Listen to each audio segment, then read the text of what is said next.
Hey there, fellow gardeners. Welcome back to Smart Garden, where we transform ordinary gardening dreams into extraordinary harvests. If you've been watching our channel, you know that timing is everything in gardening. But here's the secret that separates the ordinary gardens from the absolutely explosive ones.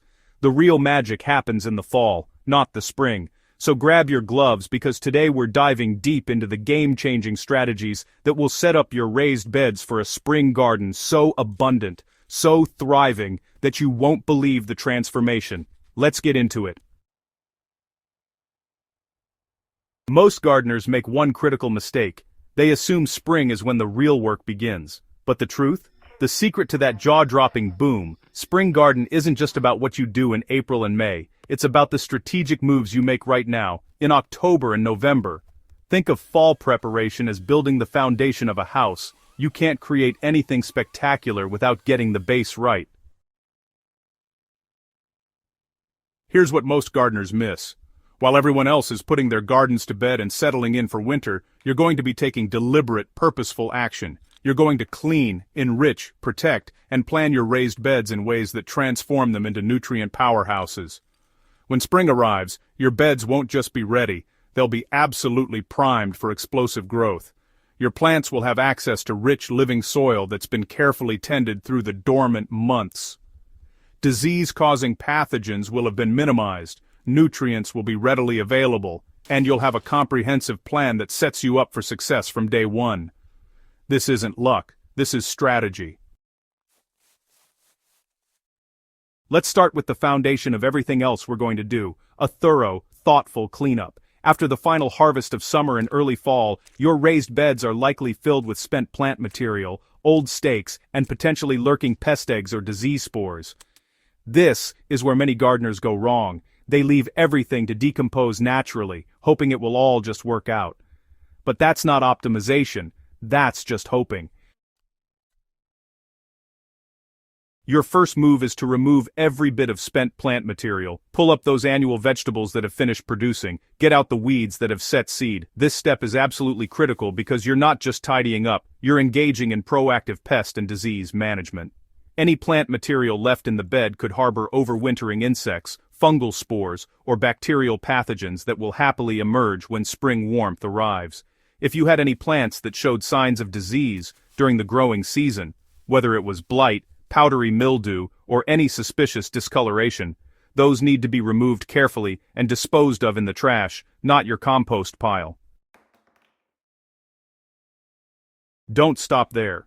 If you have perennial herbs or flowers in your beds that have died back after frost, trim them back to just a few inches above the soil surface. Clean any garden structures like trellises, cages, and stakes with a diluted bleach or alcohol solution before storing them. This simple step eliminates any disease spores or pest eggs that might be hiding on these structures, waiting to cause problems next season. You're essentially giving your entire garden a clean slate, not just physically but biologically.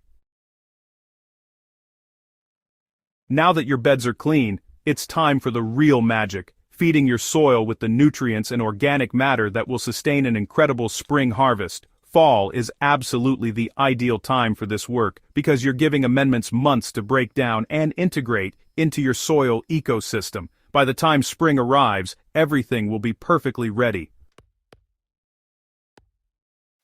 Start by adding a generous layer of finished compost or well-aged manure. We're talking about 2 to 3 inches spread across your raised beds. This isn't just texture improvement, this is creating a thriving biological ecosystem. That compost is teeming with beneficial microorganisms, fungi, and organisms that will feed your plants all season long.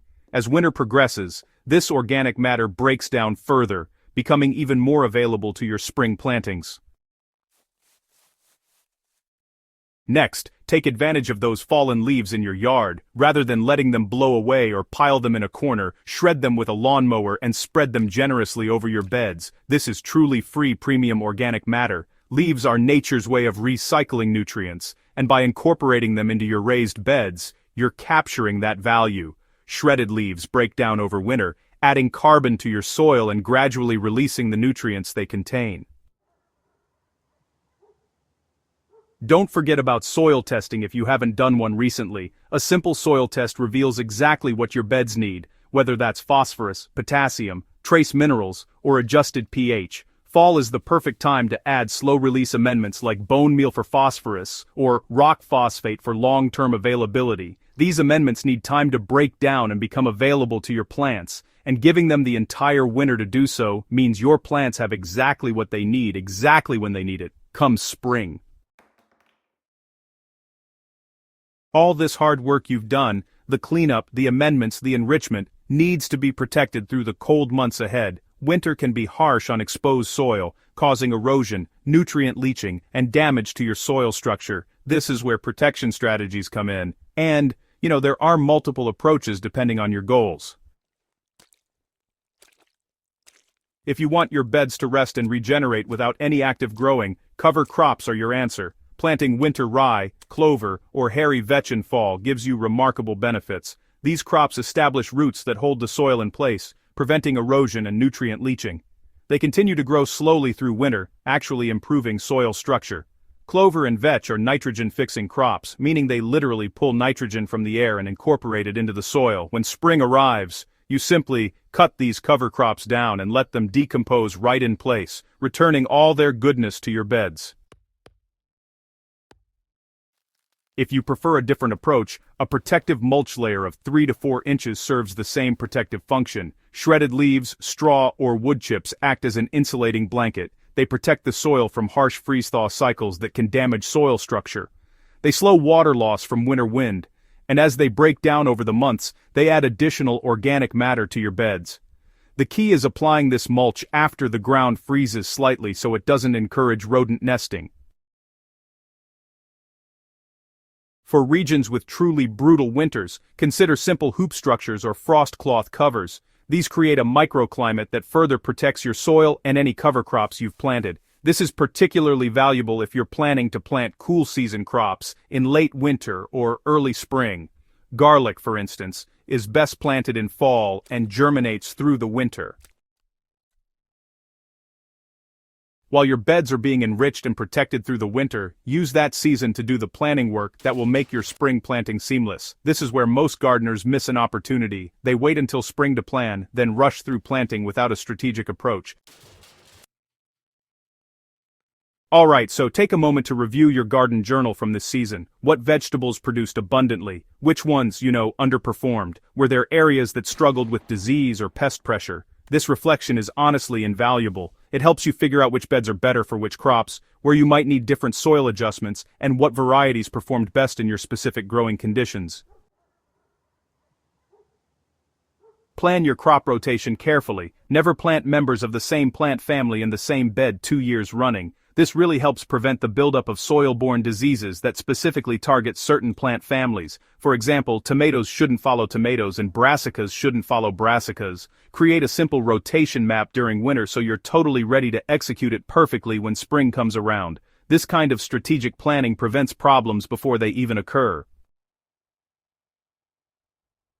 Finally, use winter to consider expansion. Fall is actually the perfect time to construct new raised beds and fill them with quality soil. If you've been thinking about expanding your garden, honestly, do that work now. New beds filled in fall will have months for the soil to settle and integrate, making them ideal for spring planting. You're basically preparing a bigger canvas for your spring artwork.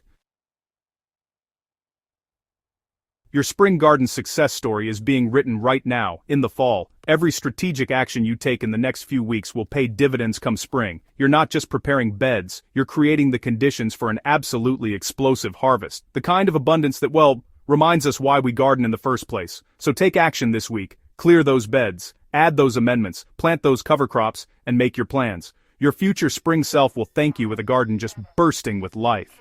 If this guide has helped you, please subscribe to Smart Garden for more deep-dive gardening strategies that get real results. Share this video with fellow gardeners who are ready to stop leaving their spring success to chance. And drop a comment below telling us what fall prep strategy you're most excited to implement. Let's grow something incredible together.